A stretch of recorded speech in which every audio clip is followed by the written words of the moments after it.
Commander Sarah Chun looked at the gray dust under her feet and smiled inside her helmet. After 6 months of planning and 3 days of travel, she was finally standing on the moon's south pole. The Earth hung in the black sky above her, like a blue marble, beautiful and far away. "Control, this is Lunar Base Team 1, she said into her radio. "We have landed safely. Beginning setup operations." "Copy that, Commander Chun," came the voice from Earth.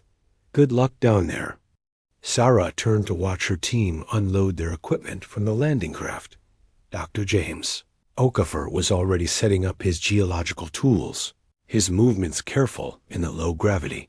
Dr. Lisa Volkov was checking the power units that would keep them alive for the next 2 months. Engineer Maria Santos was assembling the drilling equipment they would need to start the mining operation. This was humanity's biggest step into space since the first Mars colonies. They were here to build the moon's first permanent mining base. The moon had metals and rare elements that Earth needed badly. But more than that, this base would be humanity's first real home away from home in the solar system. "Sarah, you need to see this," Dr. Okafor called out. He was kneeling next to a strange formation in the lunar rock. "These mineral patterns don't make sense." Sarah walked over to him, each step bouncing slightly in the weak gravity. She looked at where he was pointing. The rock showed layers of different colors, but they were arranged in perfect geometric shapes instead of the random patterns that nature usually made. "That's weird," she said. "What do you think caused it?" "I don't know," James replied, "but I want to use the ground." "Scanner here.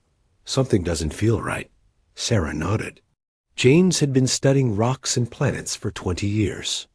If he thought something was strange, it probably was. Maria finished setting up the ground-penetrating radar and pointed it at the unusual rock formation. The machine sent invisible waves deep into the moon's surface and waited for them to bounce back. Within minutes, the screen began showing what was hidden underground. "Holy Mother of God," Maria whispered. Sarah looked at the screen. Instead of the normal random patterns of rock and empty space, she saw something that made her heart race. Deep underground, maybe 50 meters down, was a perfect geometric shape. It was huge, at least 200 meters long, and it was clearly not natural. "That's not possible," Dr. Volkov said, looking over Sarah's shoulder. "There's nothing on the moon that could make a shape like that." "Run the scan again," Sarah ordered. "Check for equipment errors." Maria ran the scan 3 more times. Each time, the image came back the same. Something large and artificial was buried under their feet. "Control, this is Lunar Base Team 1, Sarah said into her radio, trying to keep her voice calm. "We're seeing some unusual readings here. Requesting permission to investigate." There was a long pause. "Define unusual, Commander." Sarah looked at her team. They all knew what this could mean. If there was something artificial on the moon, something humans didn't put there, then they were not alone in the universe.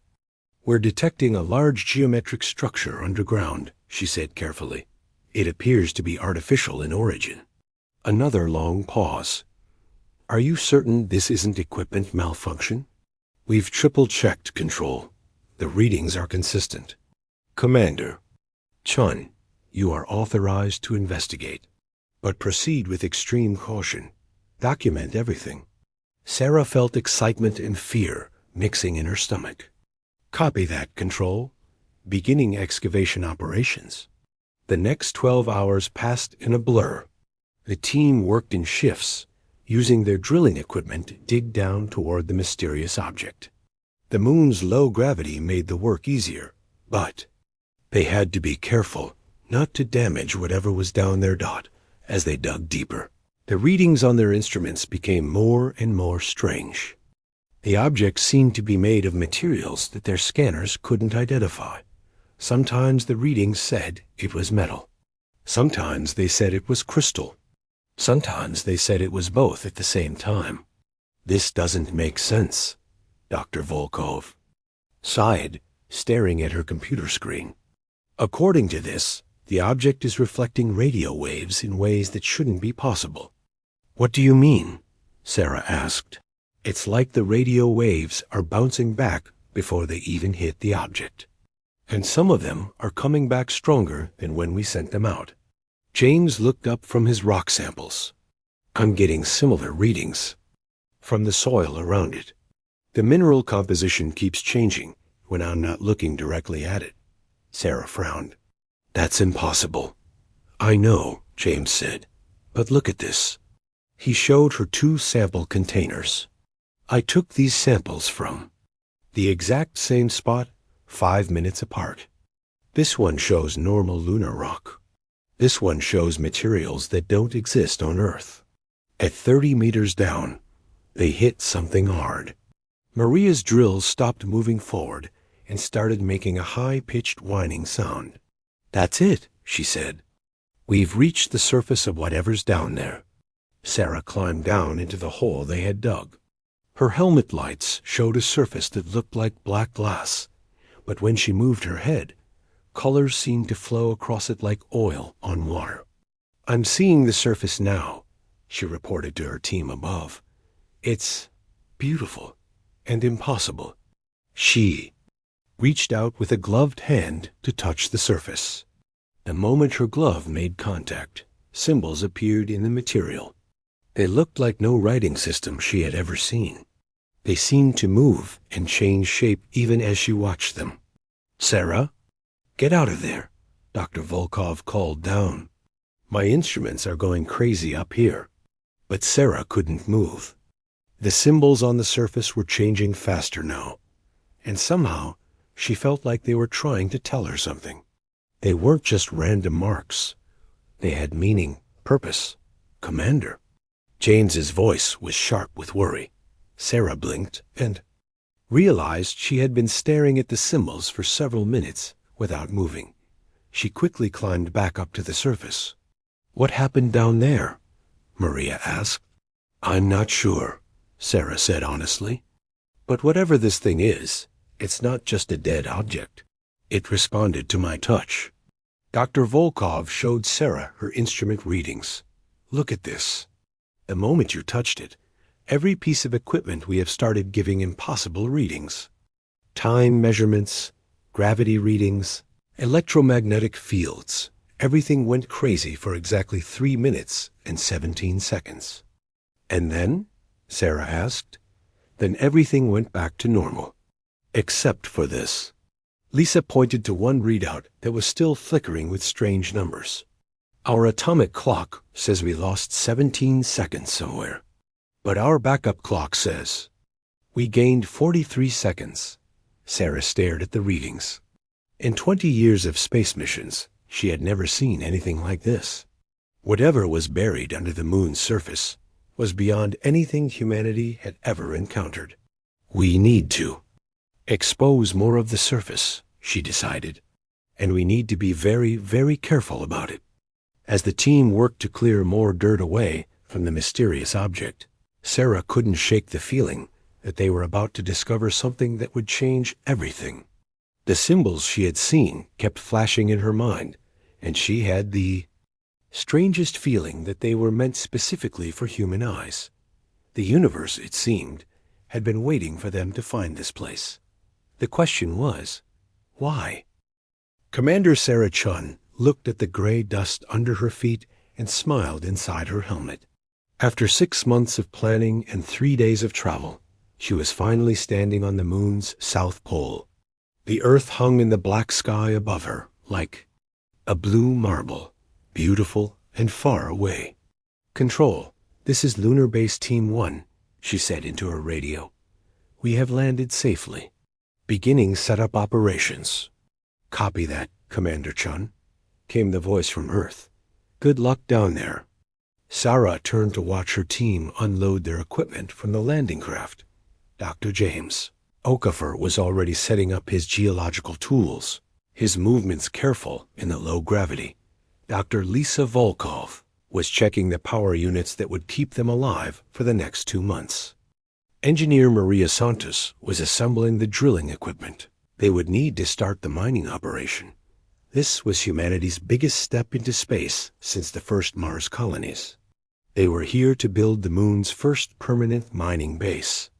The moon had metals and rare elements that Earth needed badly. But more than that, this base would be humanity's first real home away from home in the solar system. "Sarah, you need to see this," Dr. Okafor called out. He was kneeling next to a strange formation in the lunar rock. "These mineral patterns don't make sense." Sarah walked over to him, each step bouncing slightly in the weak gravity. She looked at where he was pointing. The rock showed layers of different colors, but they were arranged in perfect geometric shapes instead of the random patterns that nature usually made. "That's weird," she said. "What do you think caused it?" "I don't know," James replied, "but I want to use the ground." "Scanner here. Something doesn't feel right." Sarah nodded. James had been studying rocks and planets for 20 years. If he thought something was strange, it probably was. Maria finished setting up the ground-penetrating radar and pointed it at the unusual rock formation. The machine sent invisible waves deep into the moon's surface and waited for them to bounce back. Within minutes, the screen began showing what was hidden underground. "Holy Mother of God," Maria whispered. Sarah looked at the screen.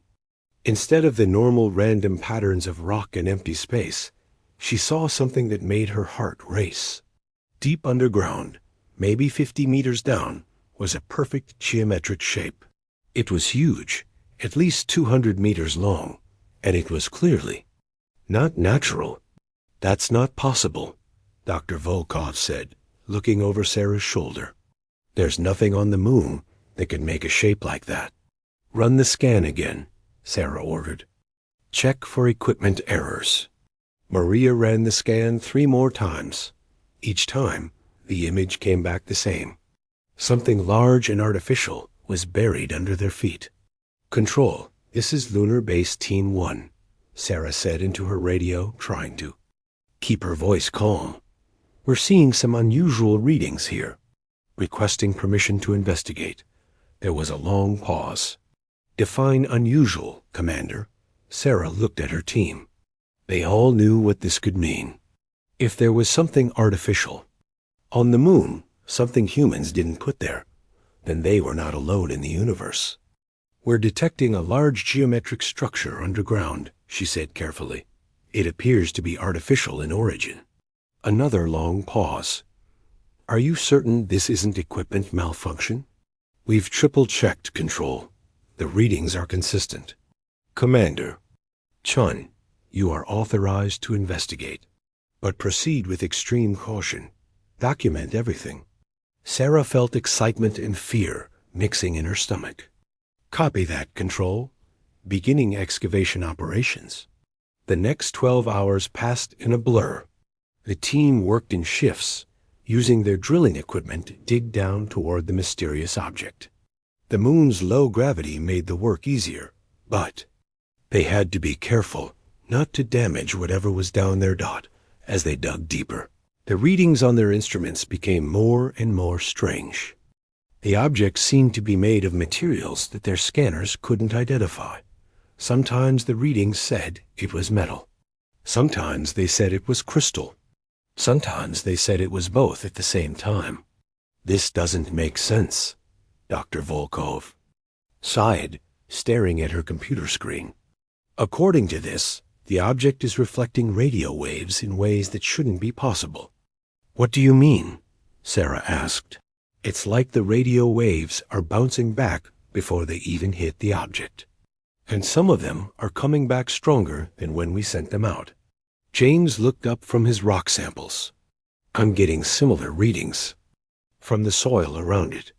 The mineral composition keeps changing when I'm not looking directly at it." Sarah frowned. "That's impossible." "I know," James said, "but look at this."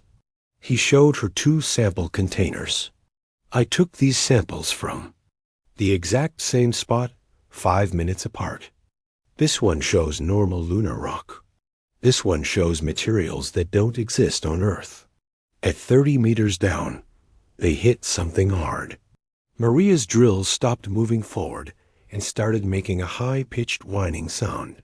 "That's it," she said. "We've reached the surface of whatever's down there." Sarah climbed down into the hole they had dug.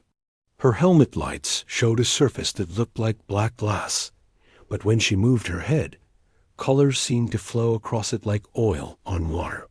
"I'm seeing the surface now," she reported to her team above.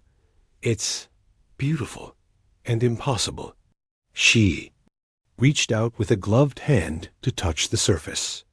The moment her glove made contact, symbols appeared in the material. They looked like no writing system she had ever seen. They seemed to move and change shape even as she watched them. "Sarah, get out of there," Dr. Volkov called down. "My instruments are going crazy up here." But Sarah couldn't move. The symbols on the surface were changing faster now, and somehow she felt like they were trying to tell her something. They weren't just random marks. They had meaning, purpose. "Commander." James's voice was sharp with worry. Sarah blinked and realized she had been staring at the symbols for several minutes without moving. She quickly climbed back up to the surface. "What happened down there?" Maria asked. "I'm not sure," Sarah said honestly. "But whatever this thing is, it's not just a dead object. It responded to my touch." Dr. Volkov showed Sarah her instrument readings. "Look at this. The moment you touched it, every piece of equipment we have started giving impossible readings. Time measurements, gravity readings, electromagnetic fields. Everything went crazy for exactly 3 minutes and 17 seconds. "And then?" Sarah asked. "Then everything went back to normal. Except for this." Lisa pointed to one readout that was still flickering with strange numbers. "Our atomic clock says we lost 17 seconds somewhere. But our backup clock says we gained 43 seconds. Sarah stared at the readings.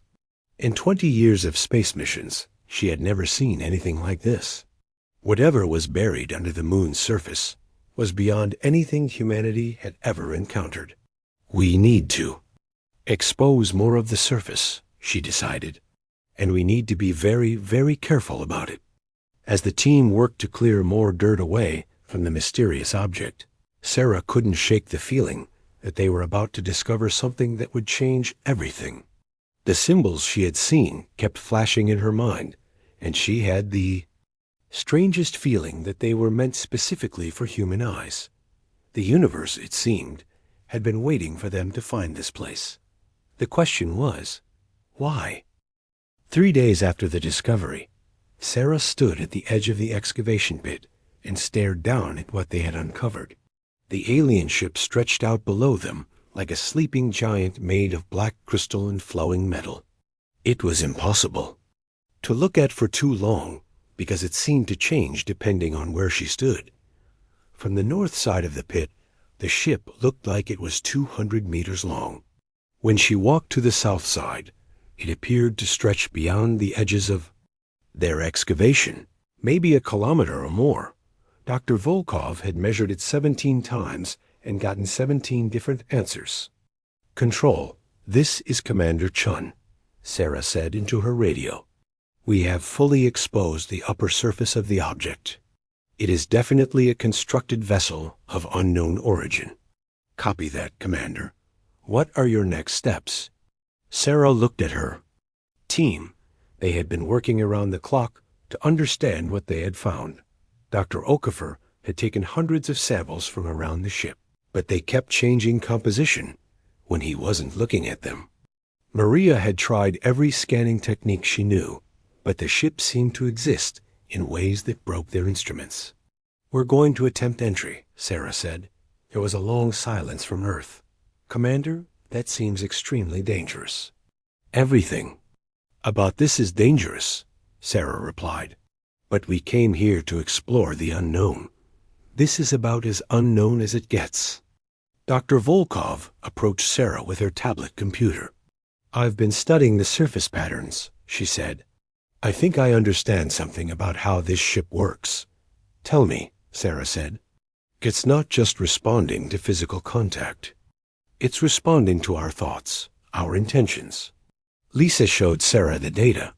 Every time one of us approaches with scientific curiosity, the symbols become more active.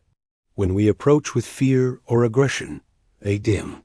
That's impossible, Maria said, joining their conversation. Everything about this ship is impossible, James pointed out. He was covered in lunar dust and looked exhausted. I've been a geologist for 20 years, and this thing breaks every rule I know about how matter behaves. Sarah made her decision. We're going in. But carefully and together. They spent 2 hours preparing. Sarah insisted that everyone stay connected by safety lines. They brought every recording device they had, and Dr. Volkov set up monitors too. Track their vital signs and locations. The team approached the ship's surface together. Sarah was in front, with James and Lisa on either side, and Maria bringing up the rear, with the equipment out as they got closer. The symbols on the ship's surface began to glow with soft blue light. The patterns moved faster, creating waves of light that seemed to beckon them forward. My scanners are picking up some kind of opening, Maria reported, about 10 meters ahead of us. Sarah looked, but saw only smooth surface. Then she blinked, and suddenly there was a doorway. It hadn't opened or appeared. It was simply there, as if it had always been there, and she just hadn't noticed it before. Did anyone else see that happen? She asked. See what happened? James asked. The door. It just appeared. James looked where Sarah was pointing. What door? Sarah felt a chill run down her spine. She could see the doorway clearly, but apparently her teammates couldn't. Lisa, point your scanner where I'm looking. Dr. Volkov aimed her instruments at the spot Sarah indicated. I'm reading an opening in the hull, roughly 2 meters high, 1 meter wide. But visually, I don't see anything. I see it now, Maria said suddenly. Wait, no, now I don't. It keeps flickering in and out. Sarah realized what was happening. It only appears when we're genuinely curious about entering. When we're afraid or doubtful, it disappears. That's insane, James muttered. Try it, Sarah suggested. Think about wanting to explore inside the ship. Really mean it. James focused his thoughts on scientific discovery and exploration. The doorway shimmered into existence for him. Incredible. It's reading our minds. Not reading, Dr. Volkov corrected, studying her instruments. Responding. There's a difference.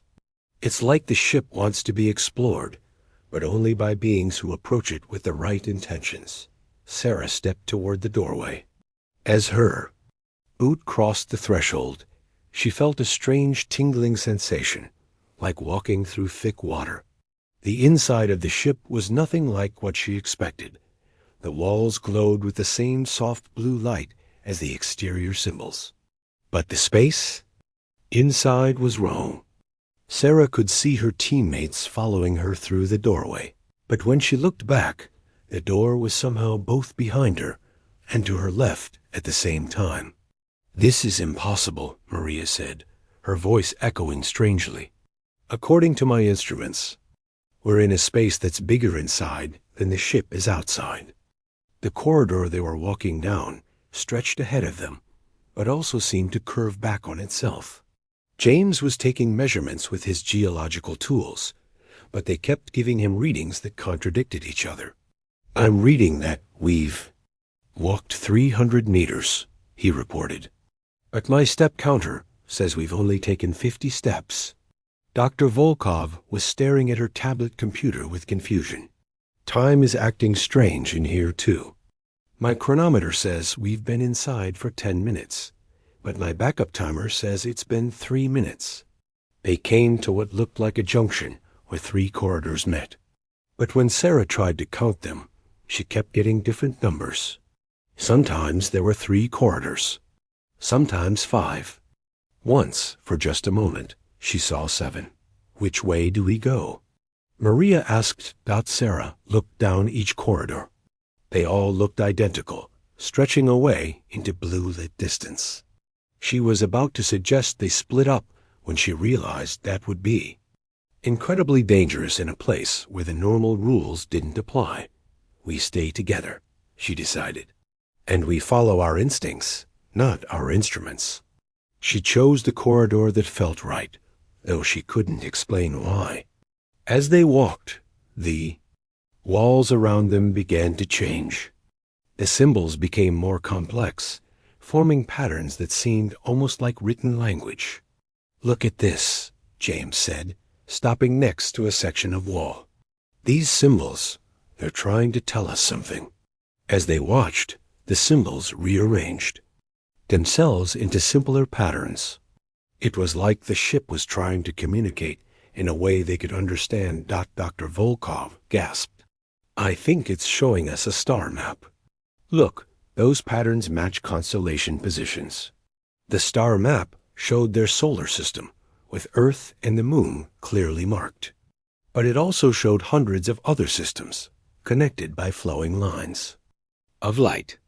"It's showing us that whoever built this ship traveled between the stars," Sarah realized. The map changed, zooming in on Earth's solar system. It showed the ship's path from somewhere far away, ending at the Moon. But the timeline made no sense. According to the symbols, the ship had been on the Moon for millions of years. "That's impossible," Maria said. "If this ship crashed here millions of years ago, it should be buried under kilometers of rock and dust." "Unless it wasn't crashed," Dr. Volkov said quietly. "What if it was placed here deliberately, hidden, waiting for someone to find it?"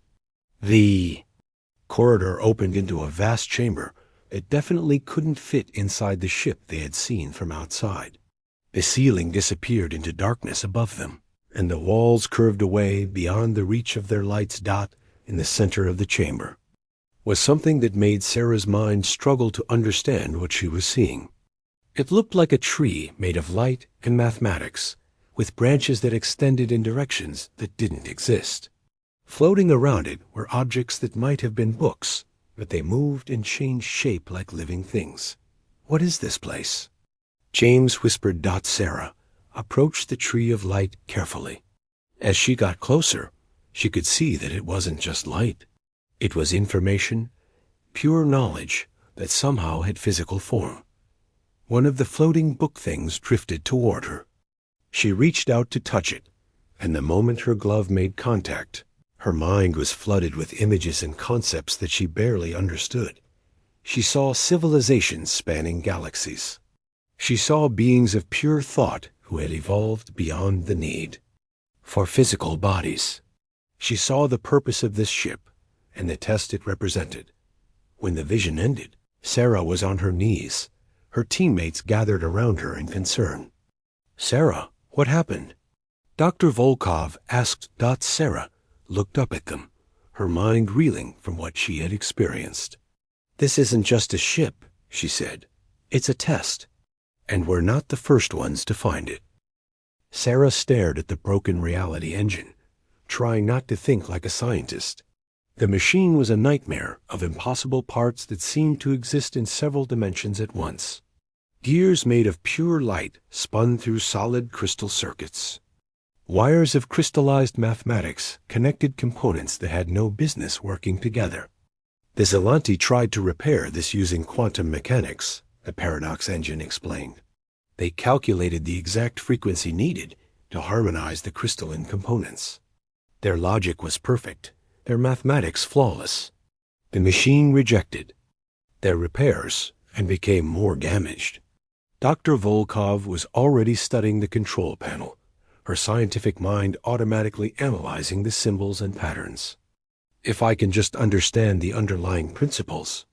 "Lisa, stop," Sarah said firmly. "That's exactly what got the other species trapped."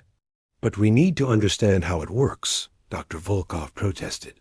"No, we don't," Sarah realized. "We need to fix it.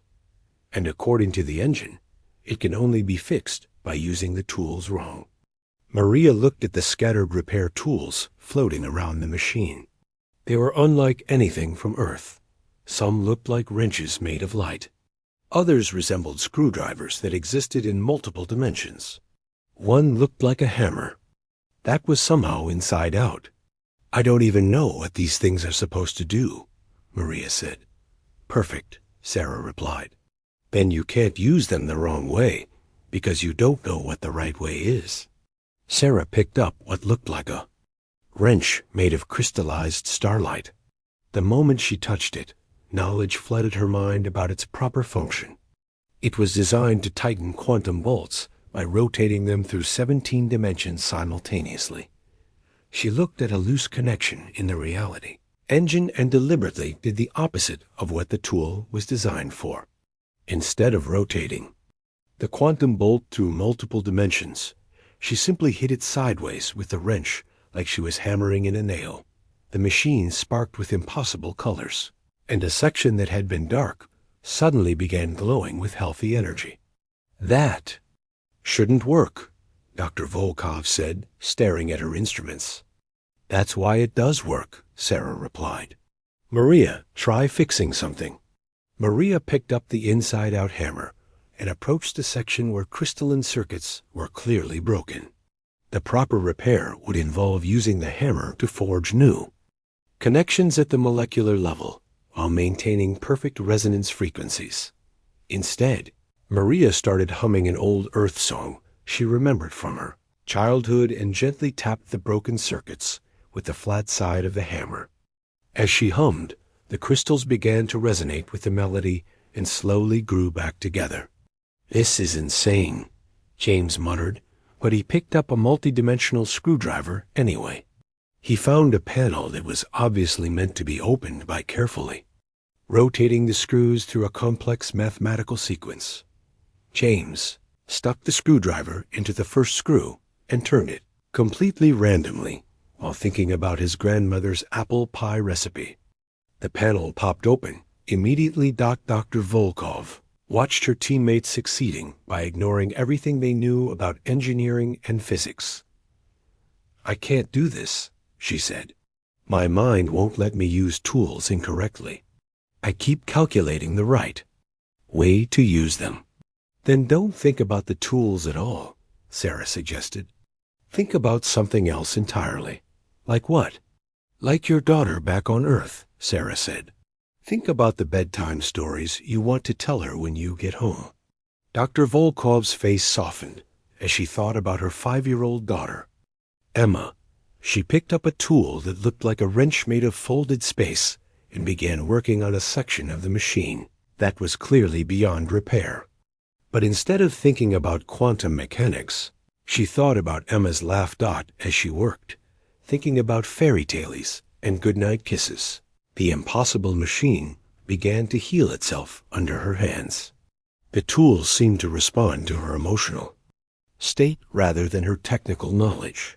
The Kepler minds tried to repair this engine by processing every possible combination of tool usage, the paradox engine said. They calculated trillions of scenarios in microseconds.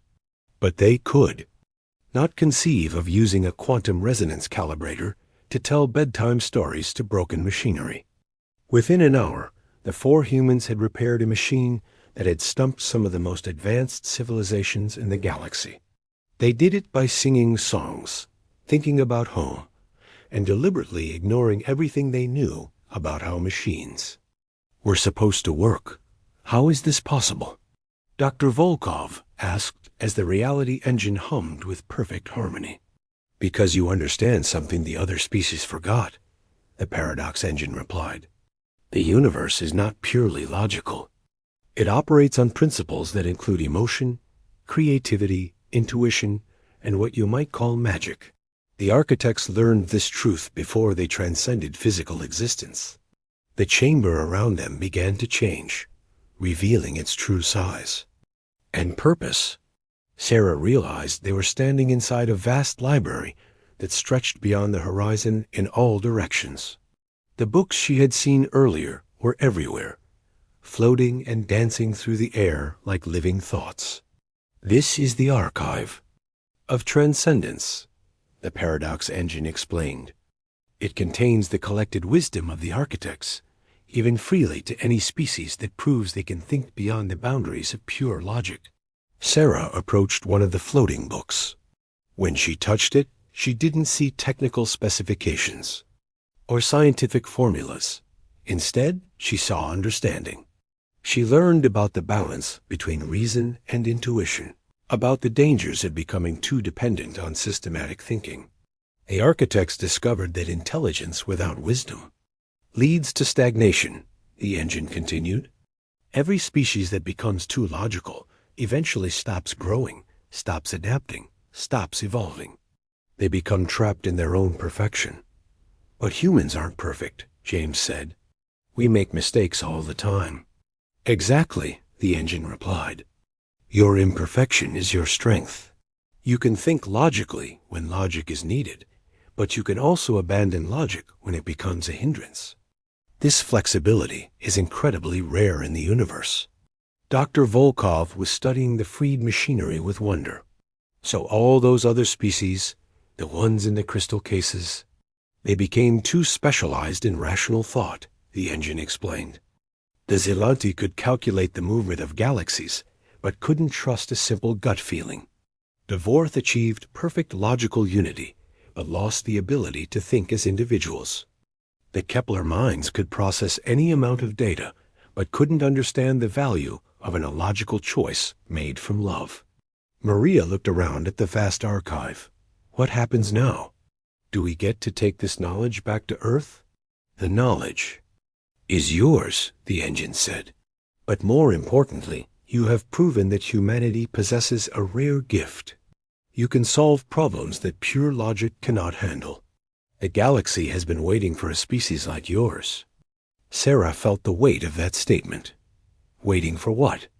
There are other ships like this one scattered throughout the galaxy, the engine explained. Most remain unsolved, their challenges too complex for species that rely only on systematic thinking. But you could solve them all. The engine showed them visions of the galaxy, marking dozens of locations where similar challenges waited. Ancient puzzles that had stumped civilizations for millions of years. Problems that required not just intelligence, but the willingness to think in ways that seemed completely wrong. The other species we freed, James asked, what happens to them? Most will return to their civilizations, but they will struggle to adapt this new understanding, the engine said sadly. Their cultures are too rigid, too committed to logical purity. Only a few individuals from each species will be able to learn your way of thinking. And those individuals? Sarah asked. They will become your first allies in exploring the galaxy's mysteries, the engine replied. Not because humans are the strongest or the smartest, but because you alone have maintained the cognitive flexibility to navigate impossible problems. Sarah looked at her teammates and saw the same realization in their eyes.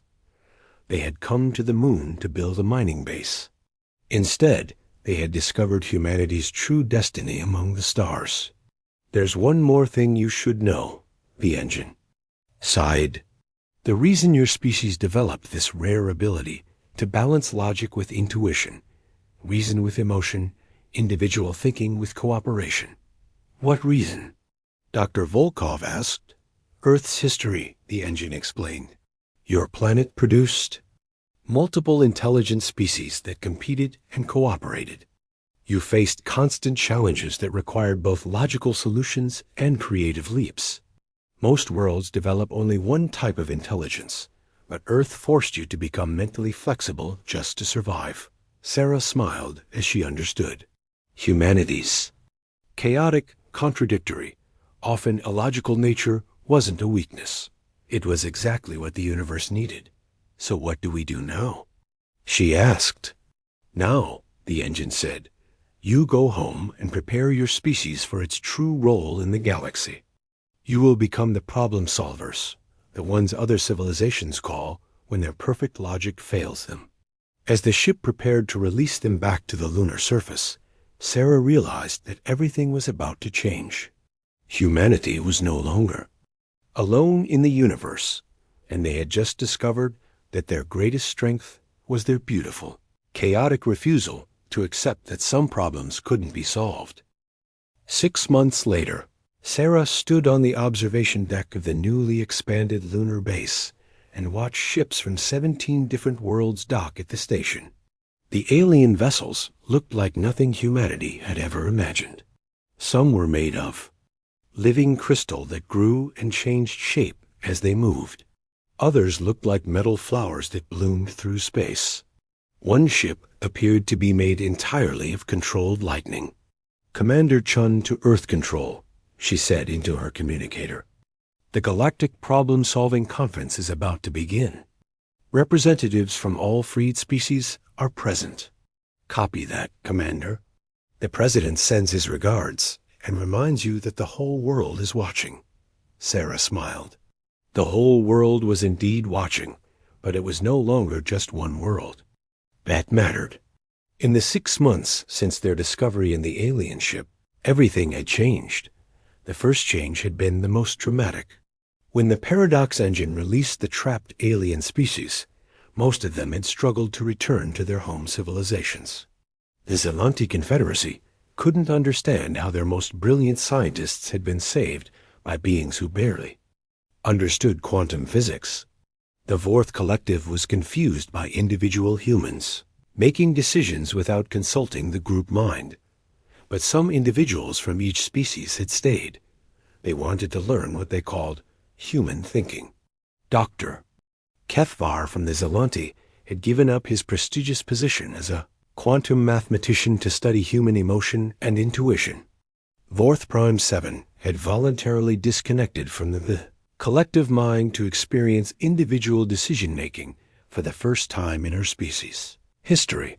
These alien individuals had become humanity's first true partners in exploring the galaxy's unsolved mysteries. Together, they had formed what the media back on Earth called the Paradox Cores, though Sarah preferred to think of them simply as problem solvers. "Sarah, the morning briefing is ready," Dr. Volkov said, approaching with a tablet full of data. Lisa had changed over the past months. She still used scientific instruments and logical analysis, but now she balanced them with intuition and creative thinking. She had become something new, a bridge between human chaos and alien logic. The briefing room was a marvel of combined technologies.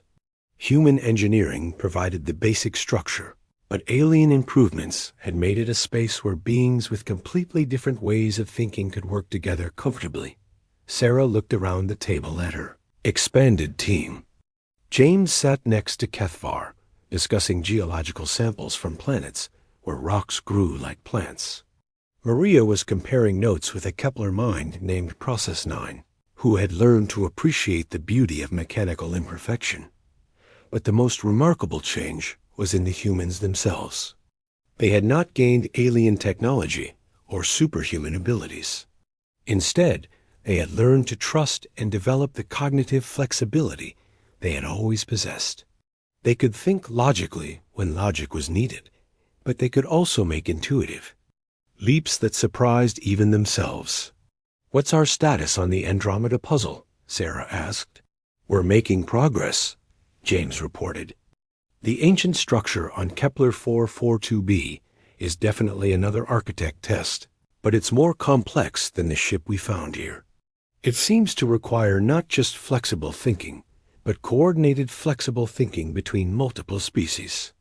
The interesting part," added Kethvar in his translated voice, "is that my people tried to solve it for 3,000 years using pure mathematics. We never even considered that the solution might require what humans call teamwork between enemies." Sarah nodded. The Andromeda puzzle had been discovered by the Zelanti centuries ago.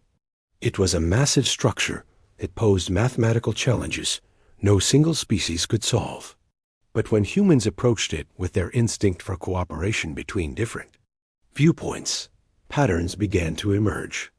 "The Vega Observatory is requesting assistance with the time loop station," Dr. Volkov continued. The Temporal Science Institute has been trying to shut down the malfunctioning time accelerator for 50 years. Their best physicists say it's impossible. Impossible for them, Maria said with a grin. But they've been trying to fix it by understanding how time works. Maybe we need to fix it by not understanding how time works. This had become humanity's signature approach to galactic problems. While other species developed increasingly sophisticated theories and technologies to solve impossible challenges, humans often succeeded by deliberately ignoring the rules that made something impossible. The most interesting request came from the Rigel Commerce Federation, Vorth Prime 7 reported. Her translation device still struggled with individual pronouns, but she was learning to think as I instead of we. They have a trade dispute that has lasted for centuries. Each side's logic is perfect, but they cannot reach agreement. Because perfect logic doesn't account for pride, fear, and stubbornness, Sarah said. Things that humans understand very well. The briefing continued with reports from across the galaxy. The Horsehead Nebula engineering project needed help, with machines that worked perfectly in theory, but failed in practice. The Spiral Arm Archaeological Survey had found architect ruins that could only be interpreted by beings who understood the difference between what was written and what was. Meant that every request had the same pattern. Some of the galaxy's most advanced civilizations had encountered problems that their logical, systematic approaches couldn't solve. They needed the one species that had learned to think sideways, to approach problems from unexpected angles, to succeed by failing in interesting ways. There's something else, Dr. Volkov said, pulling up a new report. We've been analyzing the data from all the architect sites we've encountered. I think we're beginning to understand their real purpose. Sarah leaned forward. Tell me. They weren't just testing individual species, Lisa explained. They were trying to create a galactic civilization that could evolve beyond pure logic. The architects knew that intelligence without wisdom leads to stagnation, but they also knew that wisdom without intelligence leads to chaos. So they scattered these tests throughout the galaxy, James realized, waiting for a species that could balance both. Not just one species, Kethvar corrected. They wanted to create cooperation between different types of intelligence.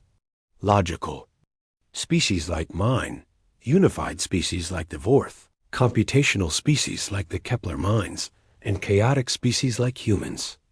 Vorth Prime 7 nodded, a gesture she had learned from humans. The architects transcended physical existence by learning to think in ways that combined all these approaches. They left these tests hoping that younger species would learn the same. Lesson. Sarah felt a chill of understanding.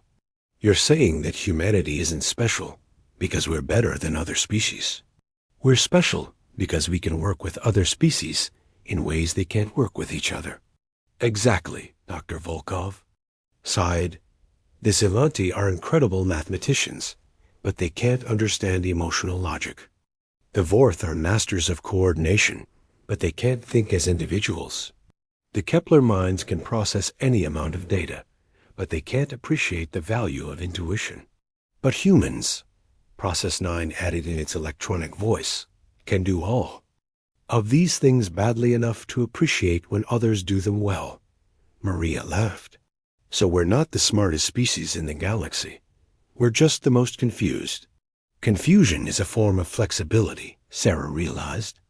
When you're not sure which approach is right, you're willing to try different approaches. The implications were staggering. Humanity wasn't destined to conquer the galaxy or rule over other species. Instead, they were meant to be the bridge between different types of intelligence, the translators who could help logical species understand intuitive ones, the mediators who could find common ground between radically different ways of thinking.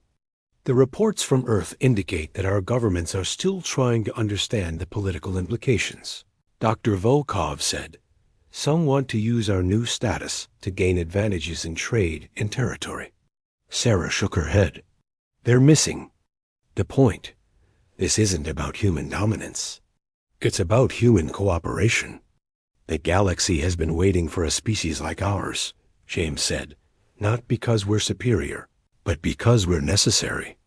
Over the following weeks, the Paradox cores began to establish what would become known as the Galactic Cooperation Network. Humans didn't lead this organization. Instead, they served as facilitators, helping different species work together on problems that none could solve alone. The results were remarkable. Trade disputes that had lasted centuries were resolved in days. Ancient mysteries that had puzzled archaeologists for millennia were solved by teams that combined logical analysis with intuitive leaps. Engineering projects that had been deemed impossible were completed by groups that deliberately used the wrong approaches until they found what worked. Sarah often found herself thinking about the Paradox engine's final words to them. Your species has a gift, it had said. You can solve problems that pure logic cannot handle. But now she understood that the real gift wasn't humanity's ability to think illogically. It was their ability to help others think beyond their own limitations. Standing on the observation deck, watching ships from across the galaxy work together at the lunar station, Sarah realized that humanity had found its true place in the universe. They weren't the strongest species, or the smartest, or the most advanced. Captain Peter Morgan stood at the viewport of the Earth Alliance flagship Defiance, gazing at the blue-green jewel of Earth in the distance. 15 years had passed since humanity joined the Galactic Council. 15 years of sharing technology, establishing trade routes and learning the ways of the stars. 15 years of peace. "Captain, incoming transmission from Ambassador Wright," said Lieutenant Ryan Diaz from the communications station. Morgan nodded. "Put her through." The familiar face of Susan Wright appeared on the main screen. Her usual confident expression seemed strained today.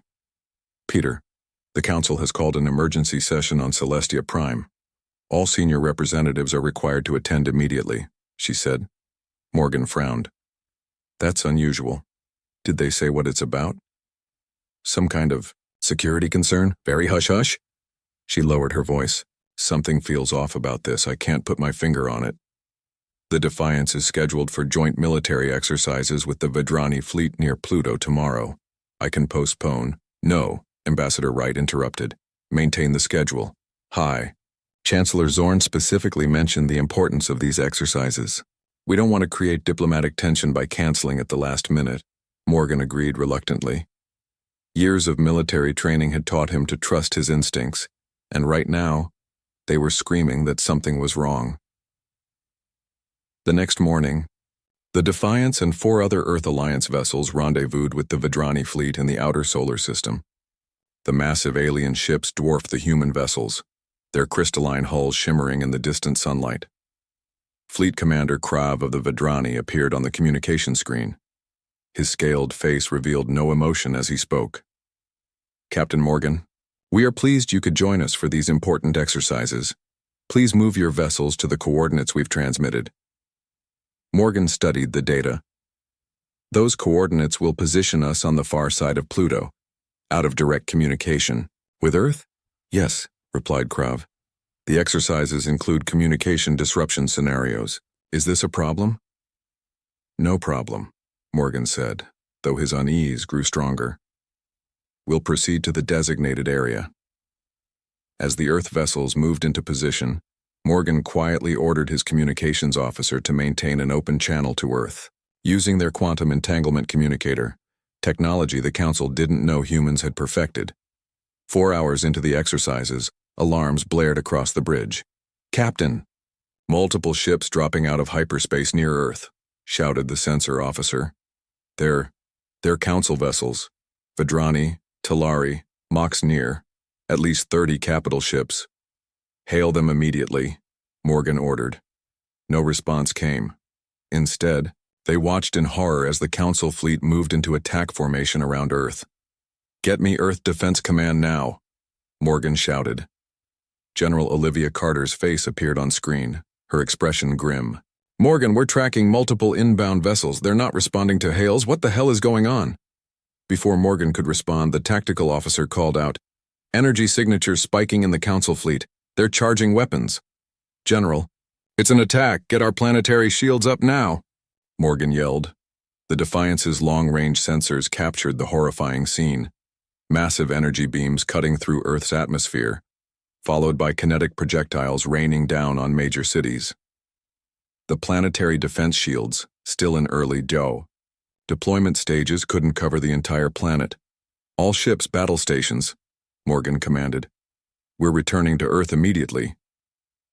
As the Earth vessels turned to head back, the Vedrani fleet moved to block their path.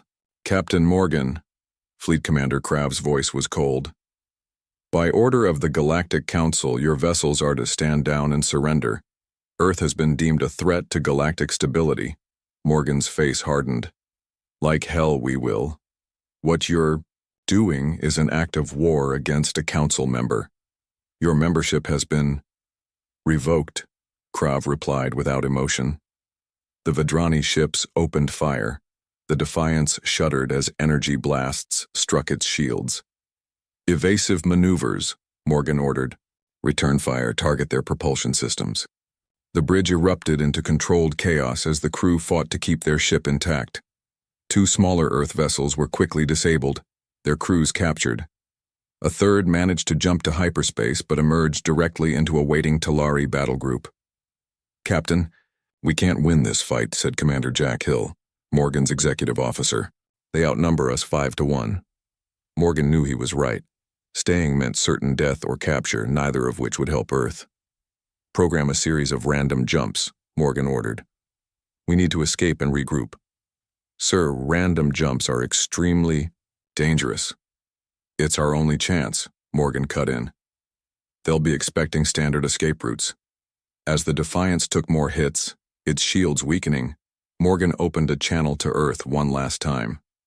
"General Carter, we're being ambushed. We'll try to break through and return, but if we can't make it back immediately, know that we'll find a way. Hold on as long as you can." Carter's reply came through static. "Understood, Captain. Earth is under heavy bombardment. Major cities are being hit. Millions already." Her voice broke. "God help us all." The Defiance shuddered again as another blast hit. "Hyperspace generators at full power," called the engineer. Morgan took one last look at the tactical display showing Earth, surrounded by enemy vessels. "Jump now." The stars stretched into lines as the Defiance tore into hyperspace, executing the first of 5 random jumps that might save them, or tear the ship apart. On Celestia Prime, Ambassador Susan Wright sat in a sterile detention cell. Hours earlier, she had been arrested during the emergency council session, along with all human representatives. Through the small window in her cell, she could see other species diplomats being escorted under guard, those who had objected to the attack on Earth. The cell door opened, and High Chancellor Zorn entered, his tall, slender form looming over her. "Why?" Susan demanded. "Earth has honored every treaty, shared our discoveries, worked for peace." "That is precisely the problem, Ambassador," Zorn replied. "Our predictive models show that at your species' current rate of advancement, humans would surpass all council races within 1 century. In 3 centuries, you would dominate the galaxy. So this is about power? About fear?" "It is about survival," Zorn said coldly. "Your kind adapts too quickly, integrates new technologies too easily. The Council has ruled for 10,000 years. We will not be supplanted by newcomers." "You've made a terrible mistake," Susan said, her voice low and dangerous. "You don't understand humans at all. What you've done won't contain us, it will unite us like nothing ever has before." Zorn turned to leave. "Your species has already lost, Ambassador. Accept this reality." As the door closed, Susan whispered, "No, Chancellor. The fight has just begun." Back on Earth, fires raged across once great cities. Orbital bombardment had shattered infrastructure and killed millions in the first wave. But deep beneath the Rocky Mountains, in a hardened facility designed to withstand nuclear war, General Olivia Carter gathered the remaining military leadership. "Ladies and gentlemen, we've been betrayed by those we called allies," she said to the grim faces around her. But humanity isn't finished, not by a long shot. A young officer spoke up. "Ma'am, our orbital defenses are gone.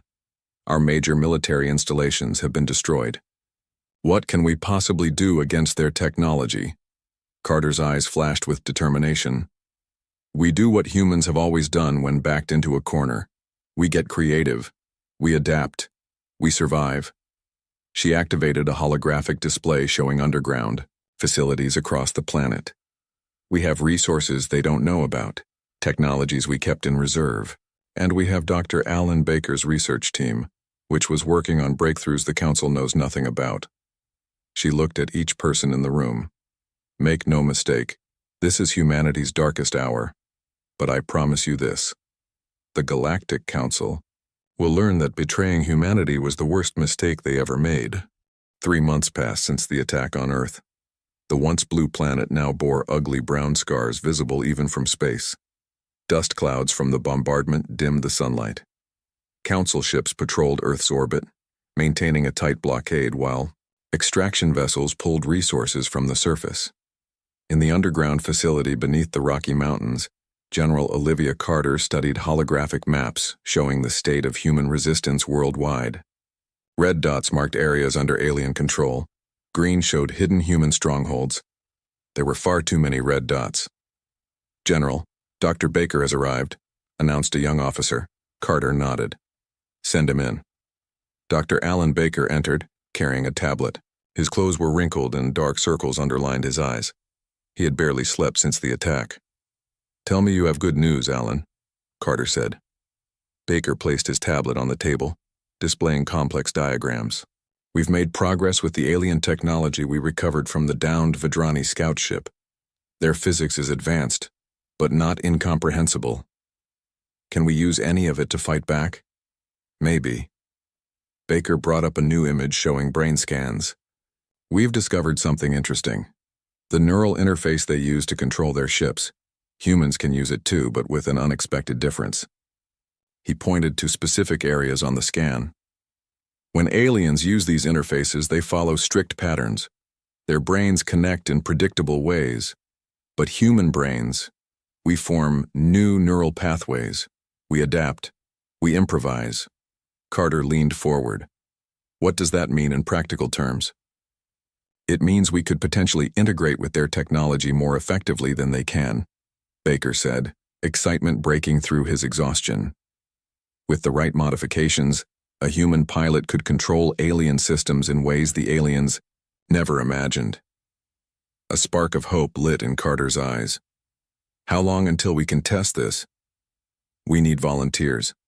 The process will be dangerous, possibly painful. The mind wasn't meant to process data at machine speeds." "You'll have volunteers," Carter assured him. "Every soldier here would risk their life for a chance to fight back." Thousands of miles away, the Earth Alliance ship Defiance drifted silently in the dust clouds of an uncharted nebula. The ship had survived its desperate series of hyperspace jumps, though not without damage. Captain Peter Morgan stood in the engine room, where engineers worked to repair burnt-out systems. "How much longer?" he asked the chief engineer. 3 days for minimal functionality, a week for combat readiness," she replied. "The random jumps pushed the engines beyond their limits." Morgan nodded. "Do what you can. We need to get back to Earth." "Sir," a voice called from behind. Commander Jack Hill approached with a small device. "We've received a transmission through the quantum communicator." Morgan's heart raced. The quantum entanglement communicators were humanity's secret advantage. Instantaneous communication across any distance. Technology the Council races hadn't yet mastered. "It's from General Carter," Hill said quietly. "Earth's situation is bad, but they're holding on in hidden bunkers. The aliens control the surface and are extracting resources. They're looking for something specific in our data centers and research facilities." "They must be making sure we don't have technologies they don't know about," Morgan reasoned. "There's more," Hill continued. "Dr. Baker is working on something that might give us an edge, some way to use alien tech against them. But they need time." Morgan paced the engine room. "Then we'll give them time. Once repairs are complete, we'll hit Council supply lines. We can't take on their warships yet, but we can disrupt their operations, gather resources, and keep them looking over their shoulders. Hill smiled grimly. Hit-and-run tactics, sir? Exactly. They think they've beaten us. They don't realize. Humans have been fighting guerrilla wars against superior forces for our entire history. Morgan's eyes hardened. And we've gotten very good at it. Meanwhile, on Celestia Prime, Ambassador Susan Wright sat across from Kevin Boyd in the small cell they now shared. Boyd had been her aide for 3 years, and his diplomatic skills had proven useful even in captivity. By trading small comforts and information with their guards, they had built a picture of what was happening in the wider galaxy. The Council isn't as united as they want us to believe, Kevin whispered. The Talari representative came by again while you were in questioning. He slipped me this. He pulled a small data chip from his sleeve. Susan took it carefully. What is it? Records from the closed council session where they voted to attack Earth. 3 species voted against it. The Talari, the Novan, and the Elisi. They were overruled. This could be valuable, Susan said, hiding the chip in her boot. If there are cracks in the council, we can widen them. The cell door slid open unexpectedly. A tall, blue-skinned Talari official entered. Ambassador Wright, he said formally. I am Sub-Counselor Vreen. I have been assigned to continue your interrogation. The guards left them alone, and Vreen waited until the door closed before his formal demeanor dropped. Ambassador, we don't have much time, he said urgently.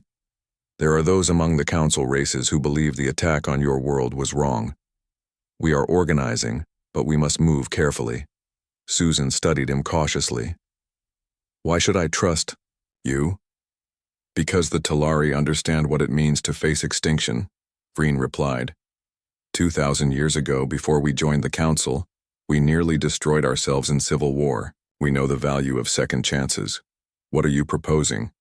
A network, information, support for your people where possible. Vreen glanced nervously at the door. Chancellor Zorn believes humanity is nearly broken. Those of us who oppose him need to know, is there still hope for resistance? Susan thought of the quantum communicator message she had received last week. Coded news that the Defiance had survived and that underground resistance continued on Earth. Tell your network this, she said firmly. Humanity hasn't even begun to fight back. Back on Earth, in a secret facility built inside an abandoned mine, Dr. Baker stood before 2 volunteers, Major Sam Lewis and Lieutenant Grace Parker. The procedure will link your minds directly to our modified version of the alien neural interface, Baker explained. Your consciousness will essentially merge with the machine systems. No alien has ever attempted this level of integration. Why not? Lewis asked. Their brains can't handle it, Baker said. They're not wired for the kind of adaptive thinking this requires. But humans, our brains constantly form new connections. It's our greatest evolutionary advantage. And the risks? Parker asked quietly. Baker didn't sugarcoat it. Information overload, mental breakdown, possibly worse. Lewis and Parker exchanged looks. They had lost family in the attack, friends, homes. When do we start? Lewis asked. The next day, in the observation room above the laboratory, General Carter watched as Baker's team prepared the 2 volunteers.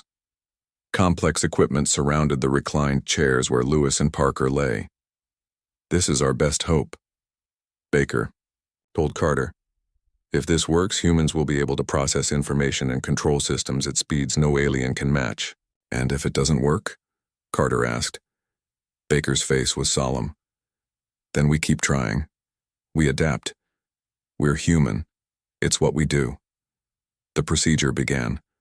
Lewis and Parker convulsed as the neural interfaces activated. Their vital signs spiked dangerously. The medical team moved to intervene, but Baker held up his hand. Wait, he said. Look at the neural activity. On the monitors, patterns of brain activity unlike anything they'd seen before appeared. Not chaotic, as they feared, but complex, beautiful, human minds adapting to something new. Major Lewis's eyes opened first, then Parker's. Both stared at the ceiling with changed eyes, still human, but seeing the world differently now. "How do you feel?" Baker asked cautiously. Lewis turned to him, moving with strange new precision. When he spoke, his voice was calm but filled with wonder. "I can see everything, the patterns, the connections." He looked at Parker, who nodded, in shared understanding. "We can win this war," Parker said simply. "We know how now." In the darkness of the observation room, General Carter felt hope for the first time since the attack. The aliens had made one critical mistake. They had underestimated humanity's greatest weapon, our ability to adapt. 6 months had passed since the Council's attack on Earth. In the command center beneath the Rocky Mountains, General Olivia Carter watched as Major Sam Lewis and Lieutenant Grace Parker demonstrated their new abilities. The two officers, now permanently connected to the modified alien neural interfaces, moved with fluid precision that seemed almost inhuman. Lewis stood before a complex holographic display showing Earth's defense grid, what remained of it. His eyes flicked rapidly across the data, processing information at speeds no normal human could match. "The Council doesn't understand what they're sitting on," Lewis said. His voice had changed since the procedure, becoming more measured, almost musical. "Their occupation forces are following standard protocols from their military manuals, predictable patterns, exploitable weaknesses." Parker nodded, her movements perfectly synchronized with Lewis's. "We've analyzed their patrol schedules. There's a gap in their sensor network over the Pacific region. It cycles every 76 minutes for approximately 40 seconds. Carter leaned forward. "Can we use this to get messages to our other resistance cells?" "Better than that," Lewis replied. "We can move people and supplies. Small amounts, but enough to start reconnecting our forces." Dr. Baker entered the room carrying new data tablets. The scientist looked healthier than he had months ago. Having a purpose had revitalized him. "General, I have news from our research team in Sydney," Baker said. "They've successfully replicated our neural interface process with their own volunteers. 4 more human AI symbiotes are now online." Carter smiled. This was the breakthrough they had been waiting for. "How many more can we create?" "With our current resources, perhaps 100, Baker replied. "But each integrated human becomes exponentially more effective than a conventional soldier. They can process battlefield information, control our remaining automated systems, and interface with alien technology in ways the aliens never imagined." Lewis turned to face them. "There's something else you should know, General. When we connect to their systems, we can see hidden patterns in their code, deliberate weaknesses built into their own technology." "Weaknesses?" Carter asked. "What kind of weaknesses?" "Backdoors," Parker explained. "The elder races of the Council don't fully trust each other. They've each built secret ways to disable the other's technology if needed. Can we use these backdoors?" Lewis nodded. "We're learning how. It will take time, but yes." Carter's communicator beeped. "We've got an incoming transmission on the quantum channel," she announced. "It's the Defiance." The holographic display shifted, showing Captain Peter Morgan's face. He looked tired, but determined. "General Carter, we've completed our 3rd raid on Council supply lines," Morgan reported. "We've acquired enough materials to repair our propulsion and weapon systems. We're also transmitting data on Council fleet movements. They're pulling ships from other sectors to reinforce Earth's blockade." "Why would they do that?" Carter wondered. "They already have overwhelming force here." "Because they're afraid," Dr. Baker said quietly. "Our resistance is stronger than they expected. They thought we'd be broken by now." Morgan nodded. "There's something else. We've made contact with other human ships that escaped the initial attack. We're forming a small fleet, not enough to challenge their main forces yet, but enough to hurt them." "Excellent work, Captain," Carter said. "We have developments here too." She briefly explained the success of the neural interface program. Morgan's eyes widened. "That changes everything. How soon until these enhanced humans can help coordinate our fleet actions?" "We can do it now," Lewis interjected, stepping into view of the holographic projector. Lieutenant Parker and I can link directly with your ship's systems through the quantum network. We can process tactical data in real time, predict enemy movements before they happen. That's not possible, Morgan said. The processing requirements alone would— Our minds don't work like computers, Captain, Parker explained, joining Lewis. We don't process linearly. We see patterns, connections, possibilities. We can help you strike where they're weakest when they least expect it. On Celestia Prime, Ambassador Susan Wright had been moved from her cell to a supervised residential unit. The council called it a courtesy. She recognized it as a political maneuver. Some council members were uncomfortable with how humans were being treated. Susan sat across from Sub-Councilor Vreen in her small living area. The blue-skinned Talari had become her most important contact in the growing network of alien sympathizers. The Novan delegation has officially filed a protest over the treatment of Earth, Vreen said quietly. The Elisi have threatened to withdraw from the council entirely. Is that enough to change things? Susan asked. Vreen shook his head. Not yet. Chancellor Zorn still controls the majority, but cracks are forming. There are rumors about human resistance, tales of a ghost ship raiding, supply lines. Susan kept her face neutral, though inside she felt a rush of pride. What do the rumors say? That the Defiance appears from nowhere, strikes with impossible precision, and vanishes before response fleets arrive. Vreen leaned forward. Some younger council races are questioning whether the attack on Earth was justified. They're asking why.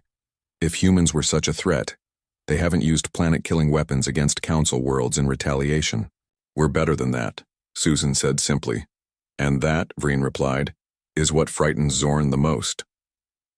Back on Earth, in a hidden facility beneath Sydney Harbor, a team of engineers worked on something revolutionary. Based on designs developed by Lewis and Parker, they were building a new kind of ship, one designed to be controlled directly by a human-AI symbiote. Dr. Baker walked through the construction bay with General Carter, pointing out features on the sleek vessel. We're calling it the Vanguard, Baker explained. It's half our technology, half adapted from alien systems, but the integration is something entirely new. How powerful is it? Carter asked. In conventional terms? Not very. It's small, with limited weapons. Baker smiled. But conventional metrics don't apply. The ship doesn't need a crew. It's an extension of the pilot's consciousness. Its reactions are limited only by thought speed, not physical controls. They stopped at a viewing platform watching as Major Lewis was helped into the pilot's chamber within the ship's core. Is he ready for this? Carter asked. He insisted on being the test pilot, Baker replied. Said he could feel the ship calling to him. I'm not sure if that's the neural interface affecting his thinking or just good old-fashioned human eagerness to try something new. The Vanguard systems powered up, pulsing with blue light that seemed to flow like water through conduits in the hull. The craft lifted smoothly off the ground, hovering without a sound. Neural link established, came a technician's voice over the speaker. Major Lewis is— My God. What is it? Carter demanded. He's not just controlling the ship, the technician replied, awe in his voice. He is the ship. His neural patterns have fully integrated with the operating system. The Vanguard moved with impossible grace, spinning and accelerating in ways that would crush a normal pilot with G-forces. But there was no physical body to crush, only Lewis's consciousness, flowing through the ship's systems. Baker's eyes were wide. This changes everything. The Council has no defense against this kind of integration. They can't even conceive of it. Carter watched the ship dance through the air. How soon can we build more? With the materials the Defiance has acquired, we can have 10 more in 2 weeks, Baker said. Each one bonded to a human-AI symbiote. And then? Carter asked. Baker turned to her, his eyes bright with the first real hope since the attack. And then we take back our world. 1 year after the betrayal, humanity was ready to strike back. The underground complex beneath the Rocky Mountains had transformed into a war room unlike any in human history. Instead of officers hunched over maps, human AI symbiotes floated, In specialized tanks, their minds connected to a vast network of information. General Olivia Carter stood before the main tactical display with Dr. Baker. The screen showed the positions of Council ships blockading Earth. "All teams are in position," Carter said. "The question is, are we really ready for this?" Baker nodded. "The Vanguard fleet is complete, 12 ships, each bonded with a symbiote pilot. Captain Morgan and the Defiance are waiting at the rendezvous point with the other human vessels we've managed to salvage and repair. And our new weapon system?" "Successfully tested," Baker confirmed. "When Major Lewis discovered the flaw in Council shield harmonics, we didn't believe it at first. Their shields have been using the same frequency patterns for over 2,000 years. Arrogance," Carter said. "They never thought anyone could challenge them, so they never innovated." "Exactly. Our phase disruptors will cut through their shields like they aren't even there." Carter took a deep breath. "Then it's time. Give the signal." Baker pressed his hand to a console. "Operation Lazarus is go. All units, commence operations." In orbit around Earth, the Council blockade fleet maintained its standard patrol pattern. The aliens had grown complacent after a year of occupation. Resistance from the humans had been annoying but manageable. Small hit-and-run attacks that barely registered as a threat to their superior forces. On the bridge of the Vidrani Command ship, Fleet Commander Krav received an alert from a junior officer. "Commander, we're detecting anomalies in our sensor grid over the Pacific region." Krav barely looked up from his reports. "Another malfunction? Run a diagnostic." "Sir, The officer stopped mid-sentence as alarms blared across the bridge. "Multiple unknown craft appearing inside our defensive perimeter." "They're not following any known approach vector." Now Krav was paying attention. "Impossible. Nothing could penetrate our sensor grid without detection." "They're small craft, sir. Unlike anything in our records." On the main viewer, 12 sleek vessels appeared, seemingly materializing from nowhere. They moved with impossible grace, dancing between the much larger Council ships. "Open fire," Krav ordered. "All ships target those craft." The Council fleet responded, energy weapons blazing, across space. But the small human ships moved too quickly, anticipating each attack before it happened. Not a single shot connected. "Sir, we're being hailed," the communications officer reported. "Put it through," Krav ordered.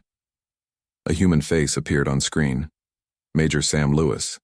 Though Krav didn't recognize him, Lewis's eyes had an eerie glow, and faint lines like circuit patterns were visible beneath his skin. "This is Major Sam Lewis of Earth Alliance," he said. "Your blockade of Earth ends today," Krav snarled. "You have 12 small ships against our fleet of 50. Your bravery is admirable but futile," Lewis smiled. "You still don't understand humans, do you? We don't think like you." Before Krav could respond, the small human ships attacked.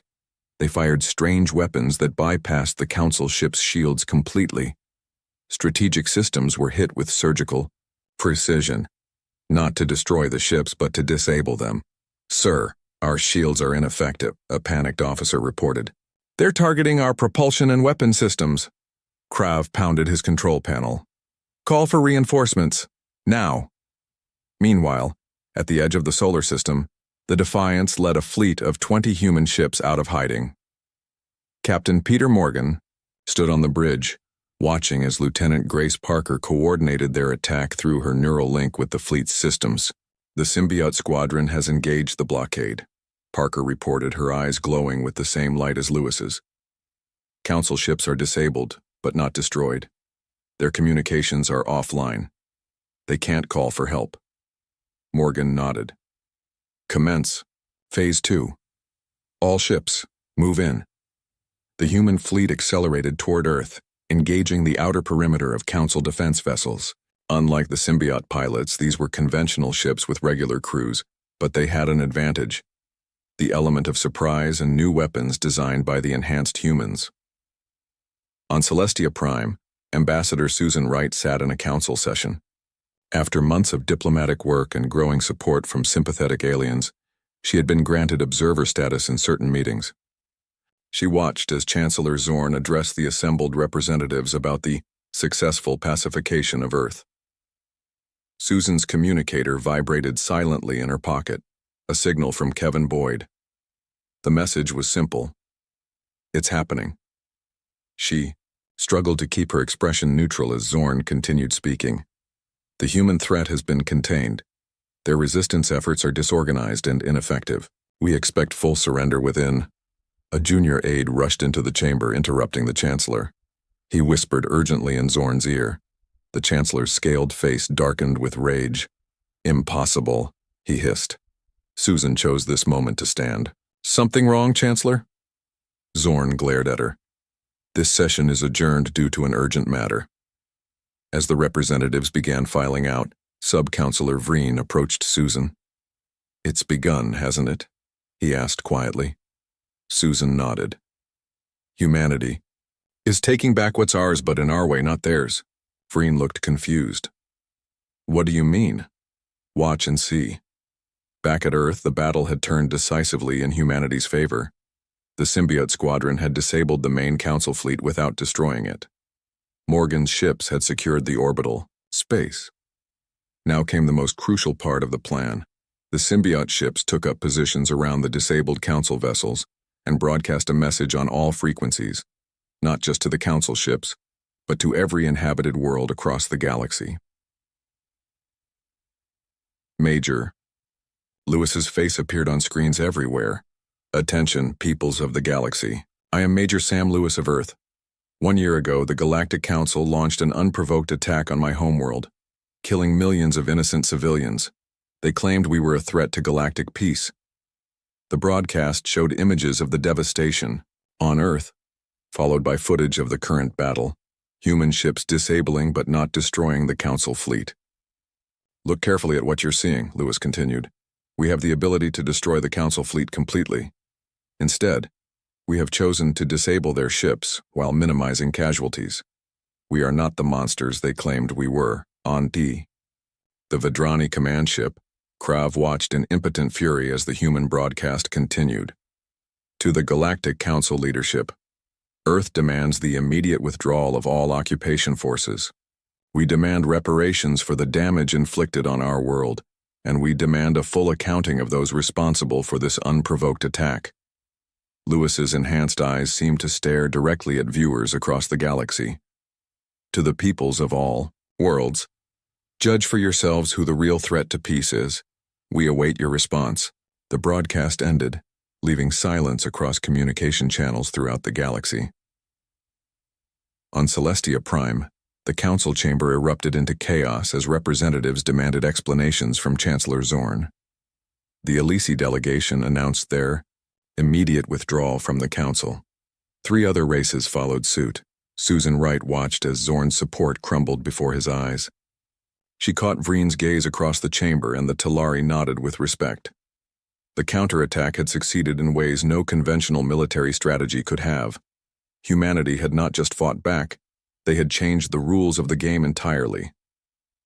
2 years after the betrayal, the Great Council chamber on Celestia Prime hummed with tense energy. Representatives from over 200 worlds had gathered for what many called the most important meeting in galactic history. The chamber had been redesigned. The raised platform where council elders once sat above everyone else was gone, replaced by a circular arrangement where all species sat as equals. Admiral Peter Morgan, formerly captain of the Defiance, led the human delegation. He wore a formal uniform with the New Earth Alliance insignia, a phoenix rising from flames. Behind him stood General Olivia Carter and Ambassador Susan Wright. A year of negotiations had led to this moment. Chancellor Zorn was noticeably absent. The former leader of the council had been arrested by his own people after evidence of his crimes became public. Now High Speaker Tala of the Novan Confederation presided over the assembly. Representatives of all worlds, Tala began, her melodic voice carrying throughout the chamber. We gather to sign the new Galactic Compact, a fundamental restructuring of how our civilizations interact. The events of the past 2 years have shown us that our old systems were flawed. Morgan surveyed the room. Many faces looked back with respect, some with fear, a few with lingering resentment. But none could deny what humanity had accomplished. After the liberation of Earth, humanity could have sought revenge.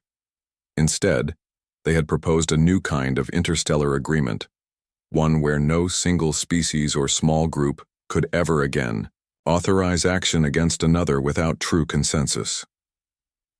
Before we proceed to the signing, Tala continued, Admiral Morgan of Earth has asked to address the assembly. Morgan stepped forward. Unlike most military leaders in the chamber, he moved, with the subtle grace of someone neurally enhanced. Though not a full symbiote like Major Lewis or Lieutenant Parker, he had accepted limited augmentation to better serve as a bridge between baseline humans and the new symbiotes. Thank you, High Speaker, Morgan began. 2 years ago, Earth faced extinction. Today we stand not as victims or conquerors, but as architects of a new beginning. He paused, making eye contact with various representatives.